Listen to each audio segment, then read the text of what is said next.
So when I started this, if you were an artist looking to improve or look for ways that you can, find your style, I guess, if you will, then hopefully you'll see that the way that I did it will help you.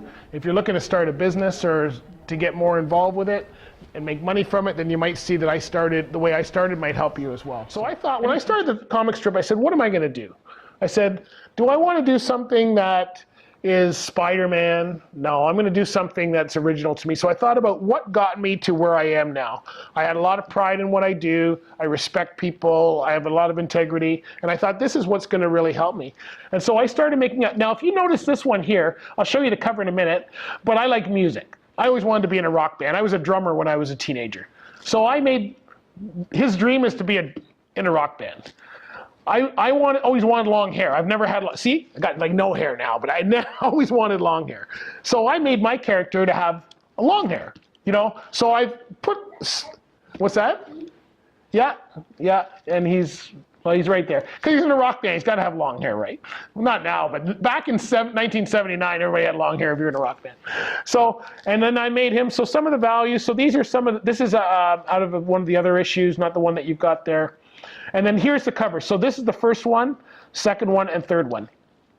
So this first one here, we printed off a whole bunch of comics, right? Because you can't sell a comic for more than $2, $3, $4. So I had printed off 2,000 copies at $1 a piece. That's $2,000 of money that I didn't really have. And I remember my wife Carmen saying, okay, so how are you gonna make money off of comics? And I said, well, there's Stan Lee. He's famous, he's made a lot of money. There's Todd McFarlane, Image Comics, he's made a lot of money. I am sure it's just a matter of time. Well, it's still been a matter of time, right? So we thought, okay, you know what? We sold some. I sold some to the comic book shops, and I found out that, they only give you $1 on each comic, so by the time I chased them for the end of the month for 20 bucks, it wasn't really worth it. So we decided not to continue going on with the comic. But what I started doing is I started putting them in the back of a caricature. If I did a caricature for somebody at the fair, I would put it in the back.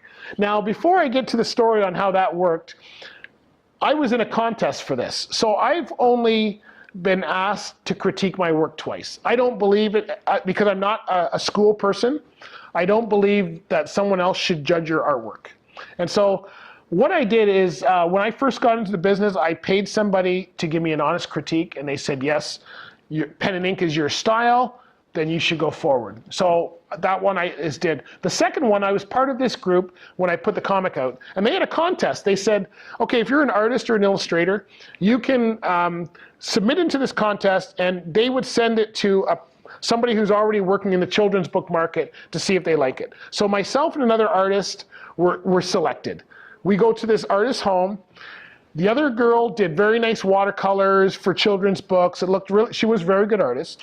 So she got glowing remarks. When the lady read my comic, she didn't even read it. She looked at it, and then she handed it back, and she said, you can do better. I said, really?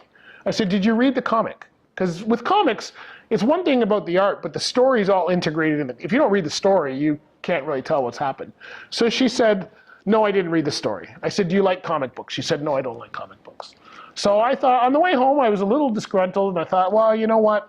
So then we started giving them out, like I said, and I gave one to a kid at one of the truck shows, and he took it to his father, and his father called me 2 days later and said, we were looking for an illustrator to work on some projects for our company. Would you be interested? Over the next 3 years, I did $8,000 worth of business with that one company alone. Right? And I got lots of work in the libraries, not this one, but doing workshops and cartooning and stuff like that. So the comic pays off in other ways, not necessarily money. So each year I put out a different issue, and now they're all online. I don't sell them anymore. I've stopped printing them. You can just go online and you can read it if you want.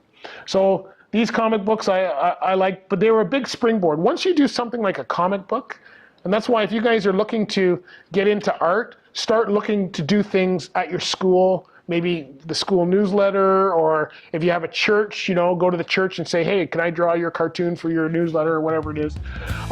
Once I had the comic book, I started getting bigger projects. So this one here was my first group